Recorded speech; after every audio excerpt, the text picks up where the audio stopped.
ಪ್ರತಿ ವರ್ಷಕ್ಕೆ 30% ದರದಲ್ಲಿ 4,000 ಅಸಲಿನ ಮೇಲೆ 3 ವರ್ಷಗಳ ಕಾಲ ಚಕ್ರ ಬಡ್ಡಿ ಮತ್ತು ಸರಳ ಬಡ್ಡಿಯ ನಡುವಿನ ವ್ಯತ್ಯಾಸ ಎಷ್ಟು ಅಂತ ಕೇಳಿದಾನೆ.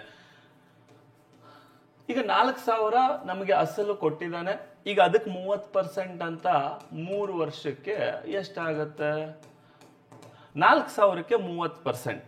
4,000ಕ್ಕೆ 30% ಎಷ್ಟು? 4,000ಕ್ಕೆ 30% ಎಷ್ಟಾಗತ್ರಿ?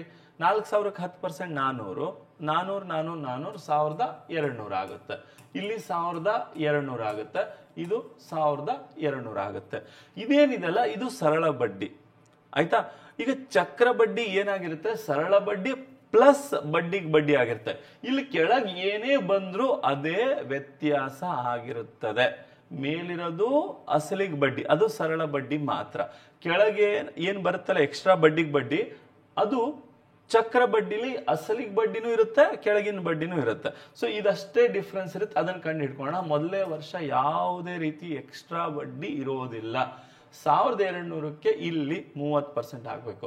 10% 120, 30% ಅಂದ್ರೆ 10% 120 ಅಂದ್ರೆ ಒಂದು 0 ತೆಗಿರಿ, 10%, 120, 120, 120 ಎಷ್ಟಾಯ್ತು?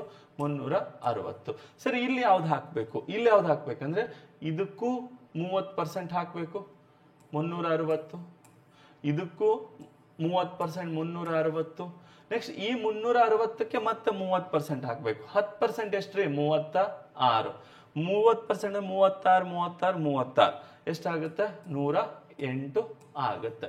ಈ ಕೆಳಗೆ ಏನ್ ಕಾಣ್ತಿದಲ್ಲ, ಈ ಕೆಳಗೆ ಇದೇ ಸರಳ ಬಡ್ಡಿಗೂ ಮತ್ತು ಚಕ್ರ ಬಡ್ಡಿಗೂ ಇರುವ ವ್ಯತ್ಯಾಸ. ಹೆಂಗೆ ಸರ್? ಇದು ಪೂರ್ತಿ ಚಕ್ರ ಬಡ್ಡಿ ರೀ, ಇದು ಮೇಲಿನ ಮಾತ್ರ ಸರಳ ಬಡ್ಡಿ. ಹಾಗಾದ್ರೆ ಎಕ್ಸ್ಟ್ರಾ ಏನ್ ಬರುತ್ತಲ್ಲ ಬಡ್ಡಿಗೆ ಬಡ್ಡಿ, ಅದೇ ಸರಳ ಬಡ್ಡಿಗೂ ಚಕ್ರ ಬಡ್ಡಿಗೂ ವ್ಯತ್ಯಾಸ.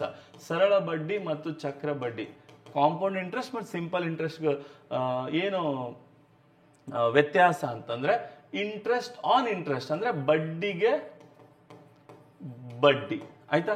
360, 360, 360, 1,080 ಪ್ಲಸ್ ಇದು 108 ಎಷ್ಟಾಗುತ್ತೆ? 1,188 ಸರಿಯಾದ ಉತ್ತರ.